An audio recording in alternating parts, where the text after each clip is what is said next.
Sarah Martinez had always dreamed of making a difference in the world. As a young nurse from Texas, she felt called to help people in the most dangerous places on Earth.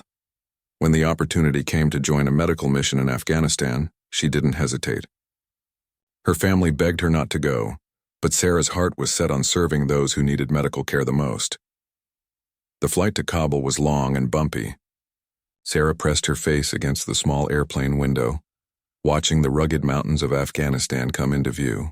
The landscape looked harsh and unforgiving, nothing like the green fields of her hometown. But she felt excited rather than scared. This was her chance to use her nursing skills where they were desperately needed. The medical camp was located in a remote village called Marja, about 50 miles from the nearest city. The team consisted of 12 people, doctors, nurses, and aid workers from different countries. Their mission was simple but dangerous: provide medical care to villagers who had no access to hospitals or clinics. The area was known to have Taliban activity, but the team had been assured they would have military protection. Sarah quickly settled into the routine at the camp. Every morning she would wake up before sunrise and help prepare the mobile clinic. The villagers would start arriving early, carrying sick children and elderly family members who needed treatment. Many had walked for hours through dangerous terrain just to reach the medical team. The work was exhausting but rewarding. Sarah treated everything from infected wounds to malnutrition in children. She learned basic phrases in the local language and always carried candy in her pockets for the scared children who came for treatment. The villagers began to trust her, and she felt like she was truly making a difference. The security situation, however, was getting worse each day. The military escorts that were supposed to protect them became more nervous and alert. Radio chatter increased, and there were reports of Taliban movements in the surrounding areas. The team leader, Dr. Williams, held daily briefings about safety protocols, but everyone tried to stay focused on their medical work. On her 15th day at the camp, Sarah noticed something different in the air. The usual sounds of village life, children playing, goats bleating, people talking, had become unusually quiet. Even the military guards seemed more tense than usual. She mentioned this to her colleague, Maria, during lunch. That afternoon, while Sarah was treating a young boy with a broken arm, she heard the first gunshots in the distance. They sounded like firecrackers at first, but the military guards immediately went on high alert. The team leader ordered everyone to stop what they were doing and prepare for possible evacuation. The villagers who had come for treatment quickly scattered, grabbing their family members and running toward their homes. Sarah helped pack the most essential medical supplies while keeping an eye on the boy whose arm she had been treating. His mother was too scared to stay, and they disappeared into the crowd of fleeing people. The gunshots grew closer and more frequent. Through the radio, they learned that a large group of Taliban fighters was moving toward their location. The military escort team made the difficult decision to evacuate immediately. There was no time to pack everything. They would take only the most critical supplies and get everyone to the helicopter landing zone as quickly as possible. Sarah grabbed her medical bag and a small backpack with her personal items. Her hands were shaking, but she tried to stay calm. This was what they had trained for, even though she had hoped it would never happen. The team moved quickly but carefully toward the designated evacuation point, about 2 miles from the camp. The helicopter landing zone was in an open field surrounded by rocky hills. As they approached, Sarah could see dust clouds in the distance where the helicopter would land. The sound of gunfire was getting closer, and she could hear shouting in the local language from the hills around them. Everything happened very quickly after that. The helicopter appeared over the hills, flying low and fast. The military escorts formed a protective circle around the medical team as they ran toward the landing zone. Sarah could feel her heart pounding as she ran across the rough ground, carrying her heavy medical bag. Just as they reached the landing zone, an explosion shook the ground nearby. Sarah was thrown forward by the blast, her medical bag flying out of her hands. When she looked up, dust and smoke filled the air. She could hear people shouting and the helicopter engines getting louder. Through the chaos, she saw her teammates being helped into the helicopter one by one. Sarah got to her feet and started running toward the aircraft, but another explosion, much closer this time, knocked her down again. When she looked up, she realized with horror that the helicopter was already lifting off. She screamed and waved her arms, but the aircraft was already too high to land again safely. Through the dust and noise, she saw Maria's face at the helicopter window. looking down at her with terror. The helicopter disappeared over the hills, leaving Sarah alone in the landing zone. The silence that followed was deafening. Sarah looked around frantically, hoping to see one of the military escorts or her teammates, but she was completely alone. The sound of gunfire was getting closer from multiple directions. She grabbed her small backpack, which had somehow stayed with her during the explosions, and started running toward the nearest cover, a group of large rocks about 100 yards away. As she ran, Sarah realized the true horror of her situation. She was alone in enemy territory with no weapon, no radio, and no way to contact help. The Taliban fighters were somewhere in the hills around her, and she had no idea which direction would lead to safety. The medical training that had prepared her to save lives had not prepared her for this moment. Reaching the rocks, Sarah crouched down and tried to think clearly despite her panic. She could hear voices in the distance speaking in the local language. They seemed to be getting closer. She knew she had to move, but every direction looked equally dangerous. The sun was starting to set, which meant she would soon be trying to survive in complete darkness.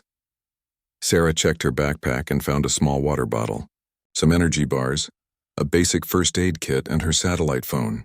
Her heart jumped with hope when she saw the phone, but when she tried to turn it on, nothing happened. The battery was completely dead, and the charger was back at the camp with all their other equipment. She was truly on her own now, unarmed and alone in one of the most dangerous places on Earth.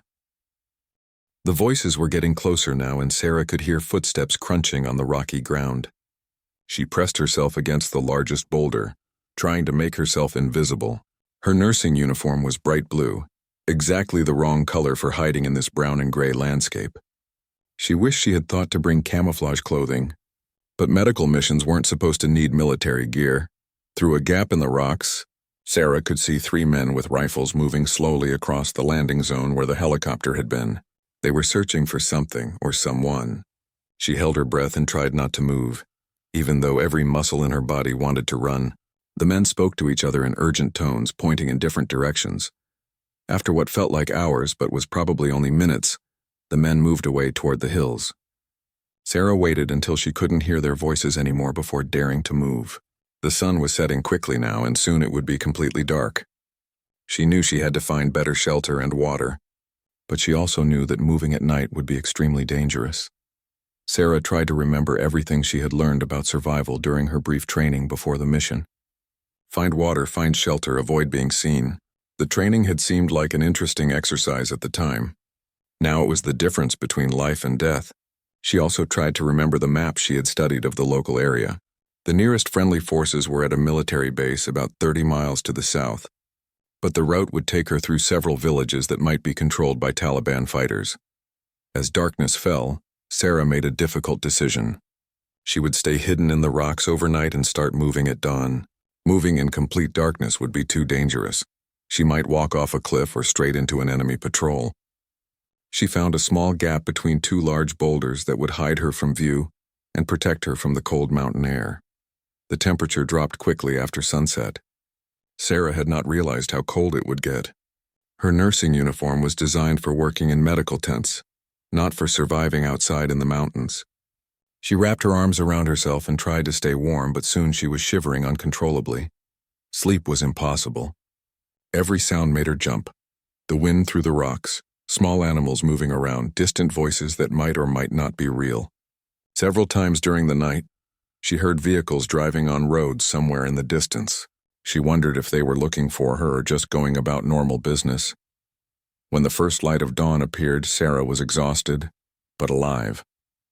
Her body ached from sitting in the cramped hiding spot all night, and her lips were already dry from dehydration. She carefully looked around the rocks to make sure no one was nearby, then climbed to a higher position to get a better view of the surrounding area. The landscape looked even more intimidating in daylight. Steep rocky hills stretched in every direction with narrow valleys between them. She could see a few small villages in the distance, but she had no way of knowing which ones might be safe. Smoke was rising from several locations, which could mean cooking fires or something more dangerous. Sarah knew she had to start moving soon. The longer she stayed in one place, the more likely it was that someone would find her.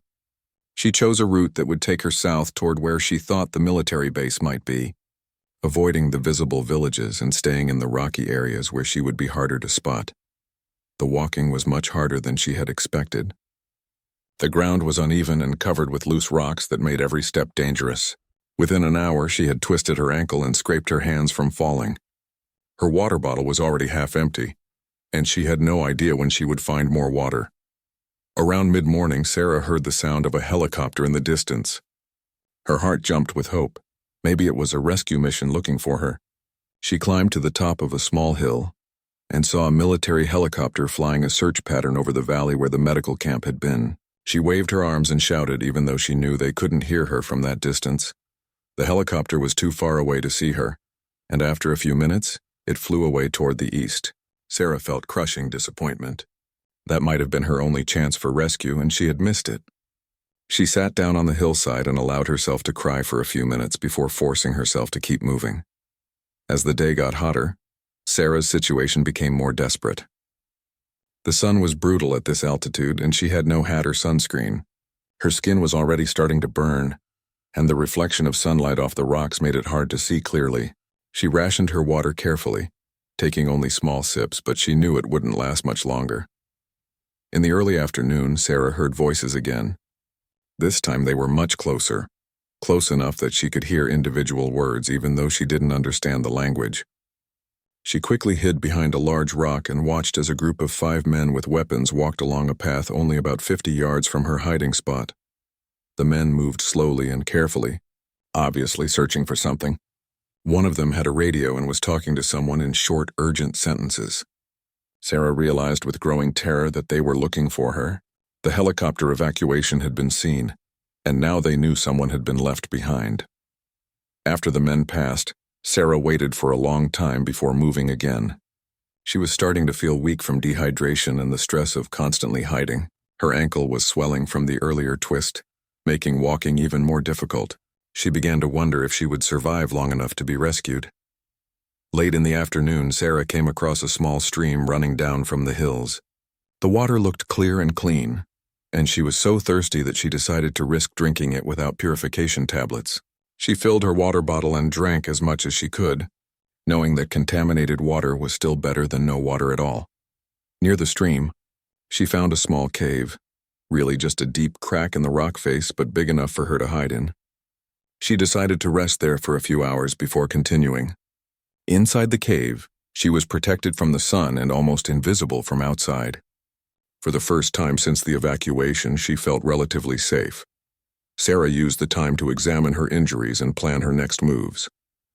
Her ankle was badly swollen, and she had several cuts and scrapes from falling on the rocks. She used supplies from her small first aid kit to clean the wounds and bandage her ankle. The medical training that had brought her to Afghanistan was now helping her survive. As evening approached, Sarah heard the sound of helicopters again. This time there were multiple aircraft and they seemed to be conducting a more systematic search. She crawled to the entrance of the cave and listened carefully. The helicopters were flying in a grid pattern, covering the entire area methodically. Sarah spent her second night in the cave, but sleep was still impossible. The helicopters had stopped their search when darkness fell, but she could hear other sounds that worried her more. Vehicles were moving on roads throughout the night, and she occasionally heard voices calling to each other across the valleys. The search for her was intensifying. By morning, Sarah was in bad shape. Her lips were cracked despite drinking from the stream, and her skin was badly sunburned. The ankle she had twisted was now so swollen that she could barely put weight on it. Most concerning of all, she was starting to feel dizzy and weak from lack of food. The energy bars in her backpack were already gone. Sarah knew she couldn't stay hidden much longer. Her physical condition was deteriorating rapidly, and the search parties were getting more organized. She had to make a choice: try to reach the military base on her own or find a way to signal for rescue. Both options were extremely dangerous. She decided to continue moving south but to stay closer to water sources and look for opportunities to signal rescue aircraft. The stream where she had been hiding flowed down the mountain toward the valley, so she decided to follow it. Water would be easier to find, and the vegetation near the stream would provide better cover. Moving was much harder now with her injured ankle. Sarah had to use a stick as a walking cane and rest frequently. Every step sent pain shooting up her leg, but stopping meant certain capture or death. She forced herself to keep moving, taking one step at a time. Around noon, Sarah heard something that made her freeze with terror. Dogs barking in the distance, and they seemed to be getting closer. She realized that the search parties were now using tracking dogs to find her. Her scent trail would be easy to follow, especially near the stream where she had spent so much time. Panic gave Sarah new energy. She splashed through the stream, hoping the water would confuse the dog's ability to track her scent. The cold mountain water felt good on her swollen ankle, but she knew she couldn't stay in the stream for long without hypothermia setting in. Sarah climbed out of the stream on the opposite side and found herself in a different type of terrain. Here the hills were covered with scrub brush and small trees instead of bare rock. The vegetation would provide better cover, but it would also make walking more difficult and hide potential dangers.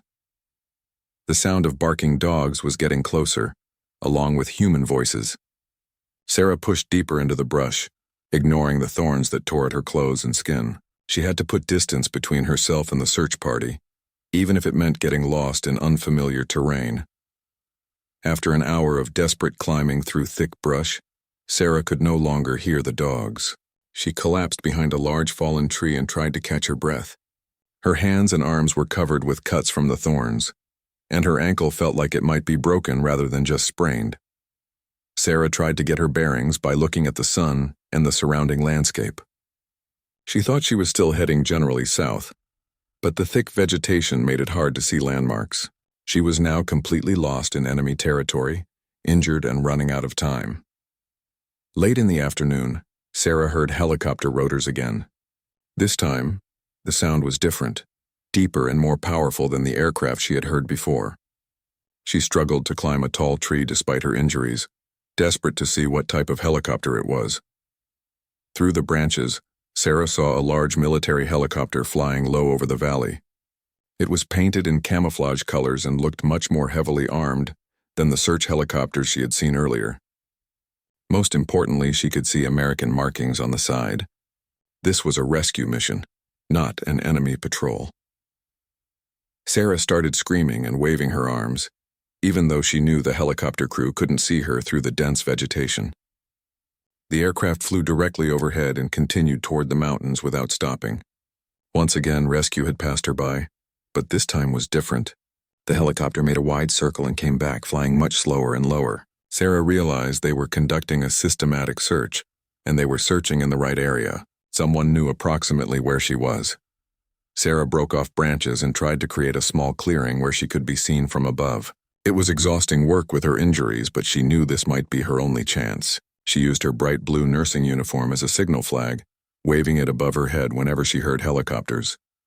As evening approached, the helicopter search stopped for the day. But Sarah had reason for hope now. The rescue teams were close, and they were looking for her in the right area. She just had to survive one more night and make herself visible the next day. That night, Sarah made a difficult decision. She would build a signal fire, even though it would also reveal her location to enemy forces. The risk was enormous, but she was running out of options. Her physical condition was deteriorating rapidly, and she might not survive another day without rescue. Sarah gathered dry branches and leaves to build a fire. She had no matches or lighter, but she remembered learning how to start a fire with friction during a camping trip years ago. It took her nearly an hour of trying with sticks and dry grass before she finally got a small flame going. The fire was visible from a long distance in the darkness. Sarah knew that enemy patrols might see it, but she also knew that rescue aircraft might be flying night missions with thermal imaging equipment. She fed the fire carefully, keeping it just large enough to be seen from above, but not so large that it would be visible from far away on the ground. Around midnight, Sarah heard vehicles moving on roads in the distance. The sound seemed to be getting closer, and she realized that her fire might have been spotted by enemy forces. She quickly put out the fire and moved away from the area, hiding in thick brush about 100 yards away. Sure enough, within an hour, Sarah saw flashlights moving through the area where she had built the fire. She counted at least 6 men searching the area carefully. They had obviously seen the fire and knew someone was nearby. Sarah held her breath and tried to stay perfectly still as the search party moved closer to her hiding spot. One of the men came within 10 feet of where Sarah was hiding. She could see his face clearly in the moonlight and the rifle he was carrying. He stood there for several minutes, listening and looking around carefully. Sarah was certain he would find her, but after what seemed like forever, he moved away to rejoin the others. The search party spent over an hour in the area before finally giving up and leaving. Sarah waited until she couldn't hear their voices anymore before daring to move. Her gamble with the signal fire had failed, and now the enemy knew she was in this area. She had to move to a new location before dawn. Despite her exhaustion and injuries, Sarah forced herself to move through the darkness.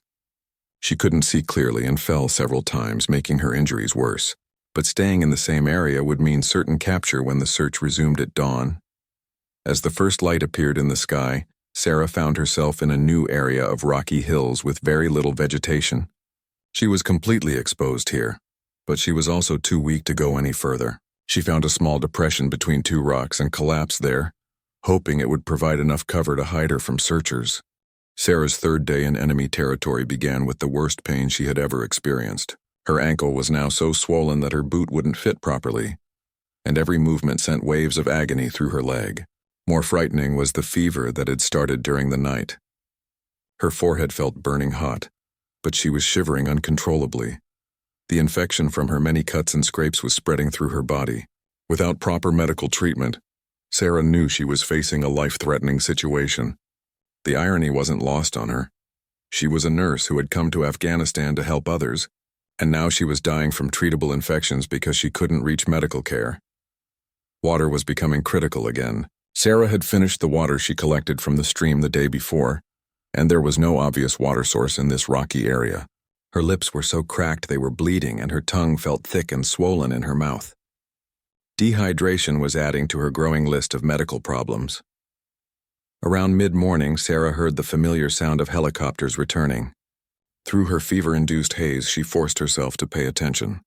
There were multiple aircraft today, and they seemed to be flying in a more organized search pattern than before. She tried to wave her blue uniform shirt, but her arms felt too heavy to lift above her head. One helicopter passed directly overhead, flying low enough that Sarah could see the crew members inside. She used all her remaining strength to wave and shout, but the aircraft continued without stopping. Sarah collapsed back into her hiding spot, feeling like she had used up her last reserves of energy. But something was different this time. The helicopter made a wide turn and came back flying even lower. It hovered over Sarah's area for several minutes, and she could see crew members looking down with binoculars. They had seen something, but Sarah wasn't sure if they had actually spotted her. The helicopter moved away but stayed in the general area, flying in slow circles. Then Sarah heard something that filled her with both hope and terror, the sound of fast-moving vehicles on the ground. Through the engine noise, she could hear men shouting to each other in what sounded like English. But she also heard return shouts in the local language from a different direction. Sarah realized that a rescue team was approaching her location, but enemy forces were also moving to intercept them. A firefight was about to happen right where she was hiding, and she was too weak to move to safety. She pressed herself as low as possible into the rocky depression and tried to become invisible. The first gunshot started about 5 minutes later. Sarah could hear automatic weapons firing from multiple directions, and the sharp crack of bullets hitting rocks around her hiding place. She covered her head with her hands and tried not to panic as the battle raged overhead. The firefight lasted for what felt like hours, but was probably only about 20 minutes.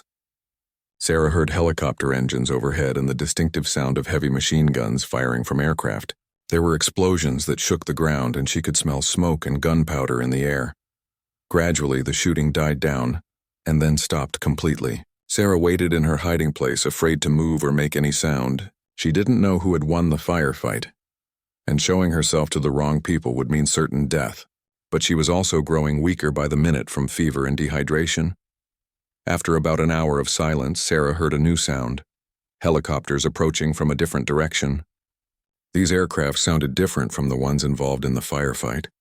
The engines were quieter and more powerful, suggesting more advanced aircraft. Sarah dared to peek over the edge of her hiding spot. What she saw filled her with amazement and hope. 2 black helicopters were approaching at high speed, flying in perfect formation just above the ground.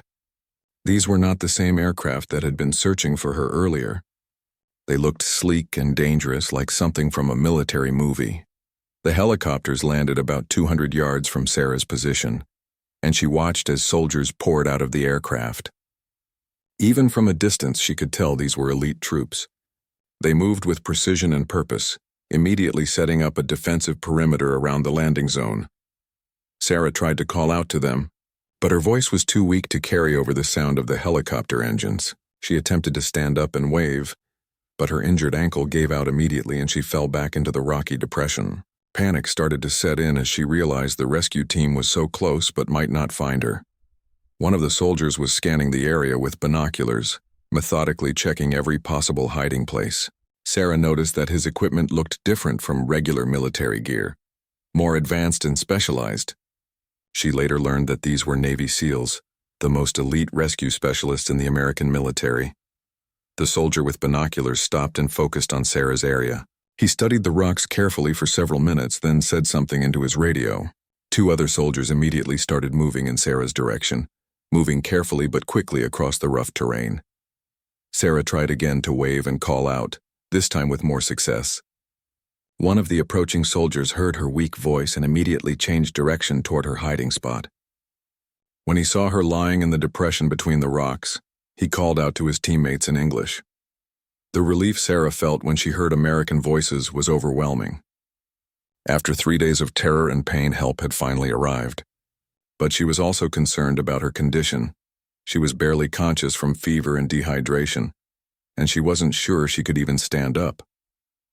The first soldier to reach her was a combat medic. He immediately began assessing her condition while talking to her in a calm, professional voice. Sarah tried to explain that she was a nurse and could help evaluate her own injuries, but the words came out as mumbled nonsense due to her dehydration and fever. The medic quickly established that Sarah was in serious medical trouble. Her pulse was rapid and weak. Her blood pressure was dangerously low and her body temperature was over 103 degrees. He immediately started an IV line to begin fluid replacement and gave her antibiotics to fight the spreading infection. While the medic worked on Sarah, the other soldiers maintained security around the area. They had found evidence of the earlier firefight, including blood trails suggesting that some enemy fighters had been wounded. The area was still dangerous and they needed to evacuate Sarah as quickly as possible. The team leader made the decision to call in the helicopter for immediate evacuation.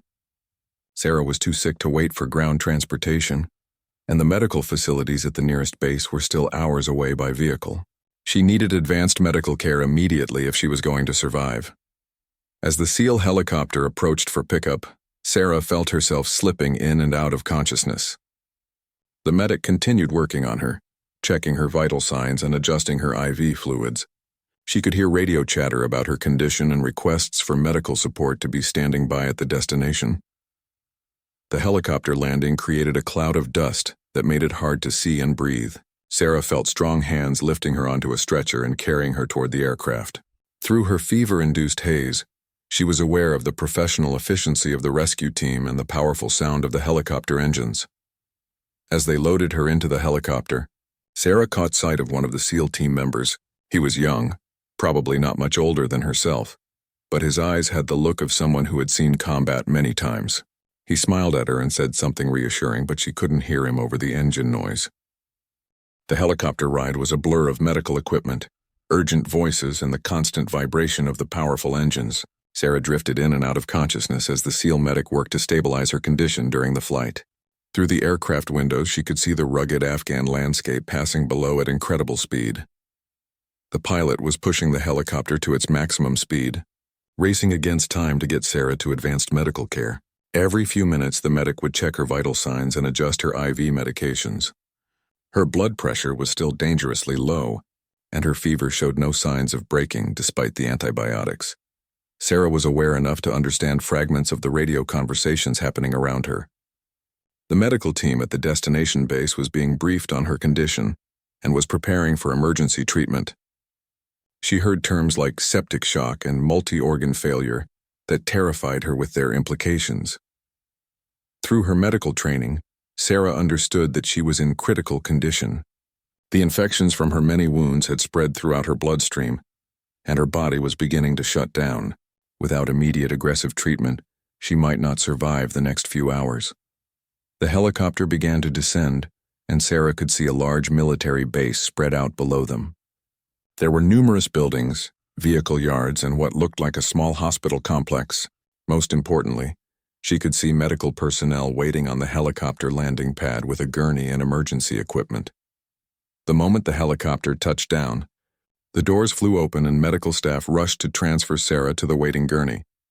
The SEAL medic gave a rapid briefing to the doctors about her condition and the treatment he had provided during the flight. Sarah felt herself being wheeled quickly across the landing pad toward the hospital. Inside the emergency room, everything happened with military precision. Doctors and nurses surrounded Sarah's gurney, each person performing specific tasks simultaneously. Blood was drawn for laboratory tests, new IV lines were started, and monitors were attached to track her vital signs continuously. Sarah tried to tell the medical team that she was a nurse and could help explain her symptoms, but she was too weak to speak clearly. One of the doctors noticed her attempts to communicate and leaned down close to listen. When she managed to whisper that she was medical personnel, his expression changed to one of increased concern and determination. The laboratory results confirmed what everyone already suspected. Sarah had developed severe sepsis from multiple infected wounds. Her white blood cell count was extremely high, indicating that her immune system was fighting a massive infection. Her kidney function was beginning to fail, and her blood chemistry was dangerously abnormal. The medical team immediately began aggressive treatment with powerful IV antibiotics, fluids to support her blood pressure, and medications to protect her vital organs. Sarah was moved to the intensive care unit, where she could be monitored continuously and receive the most advanced care available. For the next 3 days, Sarah's condition remained critical. She was mostly unconscious, drifting in and out of awareness as her body fought the overwhelming infection. Her family back in Texas was notified of her condition, and her parents began making arrangements to fly to Germany, where she would eventually be transferred for long-term care. The SEAL team that had rescued Sarah visited her in the ICU when their mission schedule allowed. The young soldier she had noticed during the rescue sat beside her bed for a while, even though she was unconscious. The nurses told her later that he had seemed very concerned about her recovery. Slowly, gradually, Sarah began to improve. The antibiotics finally started to control the infections and her fever began to drop. Her kidney function stabilized and her blood pressure improved enough that she needed less medication to support it. After 5 days in the ICU, she was finally awake and alert enough to have conversations. The first person Sarah asked about was her medical team from the original mission.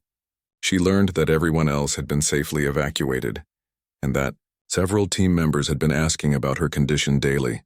Dr. Williams had been particularly concerned and had offered to fly back to Afghanistan to help with her care. Sarah also learned more details about her rescue. The SEAL team had been specifically deployed to find her after aerial surveillance spotted her signal fire. The enemy forces they encountered during the rescue had been tracking her for days, and the firefight had been necessary to secure the area for her evacuation. The young SEAL who had visited her in the ICU came to see her again when she was awake. His name was Petty Officer Jake Morrison, and he was a combat medic with extensive experience in rescue operations. He explained that finding her alive after 3 days in enemy territory was considered remarkable by everyone involved. Jake told Sarah that her medical knowledge had probably saved her life. The way she had treated her own wounds and managed her water intake had prevented her condition from becoming fatal before the rescue team could reach her. Her nursing training had been just as important as the military rescue in keeping her alive. As Sarah's strength returned, she learned more about the complexity of the rescue operation. Multiple military units had been involved in searching for her, including regular Army helicopters, special operations teams, and intelligence analysts who had worked around the clock to locate her position. The decision to send in the SEAL team had been made at the highest levels of military command. Leaving an American medical worker in enemy territory was unacceptable, regardless of the risks involved in the rescue. The mission had been classified as the highest priority, with unlimited resources allocated to finding her. Sarah was deeply moved by the lengths to which so many people had gone to save her life. From the helicopter crews who had flown dangerous search missions to the intelligence analysts who had studied satellite images for clues to her location, dozens of people had worked tirelessly to bring her home safely. The most emotional moment came when Sarah was finally strong enough to call her family in Texas. Her parents had been waiting by the phone for days, and her mother broke down crying when she heard Sarah's voice. They had been told very little about the rescue operation for security reasons, only that she was missing and then that she had been found. Recovery was slow but steady. Sarah's infected wounds were healing properly, now that she was receiving professional medical care. Her ankle, which had been badly sprained during her escape attempts, was also improving with proper treatment and physical therapy. After 2 weeks at the military hospital, Sarah was stable enough to be transferred to a medical facility in Germany for continued recovery. The flight was much more comfortable than her emergency evacuation, with proper medical equipment and staff to monitor her condition during the long journey. Throughout her recovery, Sarah was visited by military personnel who wanted to learn from her experience. Her survival story was studied by rescue specialists who hoped to improve training and procedures for future missions. She was surprised to learn that her case was being used to develop better protocols for medical personnel working in dangerous areas. The psychological impact of her ordeal was something Sarah hadn't expected. Even though she was physically recovering well, she found herself having nightmares about being hunted in the mountains. Loud noises made her jump, and she felt anxious whenever she was alone. The military provided psychological counseling to help her process the trauma. Jake Morrison stayed in contact with Sarah throughout her recovery. What had started as professional concern from a rescue specialist gradually developed into a genuine friendship. They shared an understanding of the intensity of the rescue experience that few other people could comprehend. 3 months after her rescue, Sarah was finally ready to return home to Texas. Her physical recovery had been complete for weeks, but the military doctors wanted to ensure that she was psychologically prepared for the transition back to civilian life. The trauma counseling had helped significantly, though she knew the memories of those 3 days would stay with her forever. The flight home felt surreal. Sarah looked out the airplane window at the peaceful American landscape below and found it hard to believe that just a few months ago she had been hiding in caves and fighting for her life in the mountains of Afghanistan.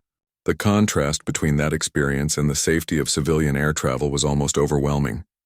Her family was waiting at the airport in Dallas, along with several reporters who had learned about her story.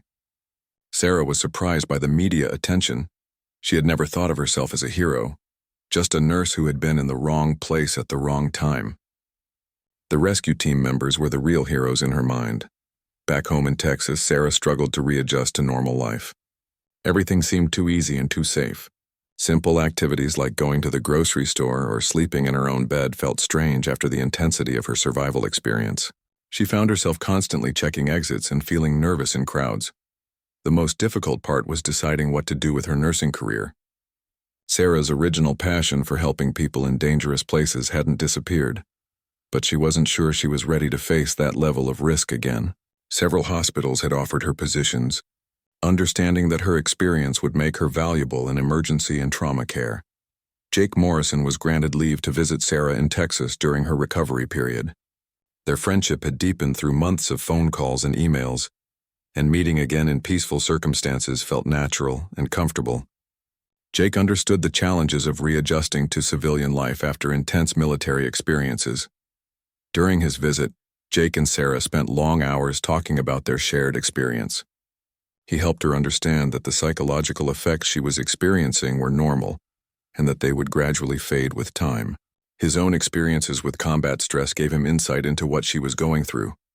Sarah was amazed to learn more details about the rescue operation from Jake's perspective. The SEAL team had been tracking her for 2 days before the final rescue, using thermal imaging and other advanced technology to locate her general position. The signal fire she had built had been crucial in pinpointing her exact location. The firefight during the rescue had been more intense than Sarah had realized from her hiding position. The SEAL team had encountered a group of 12 enemy fighters who had been closing in on Sarah's location. Without the intervention of the rescue team, she would have been captured within hours. Jake also told Sarah about the impact her rescue had on his team. Finding a civilian alive after 3 days in enemy territory was considered one of their most successful missions. The fact that she had survived through her own resourcefulness and medical knowledge had impressed everyone involved in the operation. As Sarah's confidence returned, she began speaking at medical conferences about survival techniques and the importance of basic emergency training for medical personnel working in dangerous areas. Her story became a case study in several nursing schools, helping to prepare future medical workers for the realities of international humanitarian work. The speaking engagements led to an unexpected opportunity. The International Red Cross offered Sarah a position developing safety protocols and training programs for medical personnel working in conflict zones. The job would allow her to help others while drawing on her unique experience of survival in enemy territory. Sarah was initially hesitant about the new position. It would mean traveling to dangerous places again, though not as a field medic this time. After long discussions with her family and with Jake, she decided that using her experience to help protect other medical workers was exactly the kind of meaningful work she had always wanted to do. The training programs Sarah developed became influential in the humanitarian community. Her first-hand knowledge of what could go wrong, combined with her medical background, allowed her to create realistic and practical safety protocols. Medical workers who went through her training felt better prepared for the risks they might face. Jake's military career continued with the SEAL teams, but he and Sarah maintained their close friendship. They had both been changed by their shared experience in Afghanistan, and their bond had been forged under the most intense circumstances possible. Their relationship provided stability and understanding for both of them. 2 years after the rescue, Sarah received an invitation that surprised her. The military was holding a ceremony to recognize the SEAL team that had rescued her, and she was invited to attend. The event would take place at the naval base where Jake was stationed, giving her a chance to thank the entire rescue team in person. At the ceremony, Sarah met all the members of the SEAL team for the first time since her rescue. She was struck by how young they were, and how modest they seemed about what they had accomplished. To them, rescuing her had simply been their job, but to Sarah, they had given her a second chance at life. The team leader, Senior Chief Martinez, told Sarah that her rescue had been particularly meaningful because it demonstrated the military's commitment to never leaving anyone behind. The fact that she was a medical worker who had been helping Afghan civilians made the mission even more important to everyone involved. During the ceremony, Sarah learned that her rescue had led to improvements in search and rescue procedures. The lessons learned from tracking her through enemy territory had been incorporated into training programs for future rescue operations. Her survival story was literally helping to save other lives. The most emotional part of the ceremony came when Sarah was given the opportunity to address the SEAL team and their families. She spoke about the gratitude she felt not just for being rescued, but for being given the chance to continue serving others through her new work in humanitarian safety. Sarah also announced that she and Jake had decided to get married. Their relationship had grown slowly and naturally from the bond forged during the rescue. They understood each other in ways that would have been impossible without their shared experience of life and death situations. The wedding took place 6 months later, with many of the SEAL team members in attendance. It was a celebration not just of their love, but of survival, service, and the bonds that form between people who face extreme challenges together. Sarah's medical team colleagues from Afghanistan also attended, completing the circle of relationships that had been forged in crisis. In her new life, Sarah continued to work in humanitarian safety, while Jake pursued his military career. They both understood the risks involved in their chosen professions, but they also understood the importance of serving others, even when that service involved danger. Sarah's experience in Afghanistan had taught her that survival often depends on the courage and sacrifice of others. From the local villagers who had trusted her medical team, to the military personnel who had risked their lives to find her, to the SEAL team who had pulled her from certain death, her story was really about the interconnected nature of human service and sacrifice. The 3 days she had spent alone and unarmed in enemy territory had changed Sarah's understanding of her own strength and resilience. But more importantly, it had shown her the extraordinary lengths to which good people will go to help others. That lesson became the foundation for everything she did in the years that followed, as she worked to protect and prepare other humanitarian workers for the challenges they might face in serving others. Years later, when Sarah looked back on those terrifying days in the Afghan mountains, she felt not just gratitude for her rescue, but pride in having survived through her own determination and skills. The experience had tested every aspect of her character and training, and she had proven to herself that she could endure almost anything. That knowledge gave her confidence to continue taking on challenging and meaningful work throughout her career.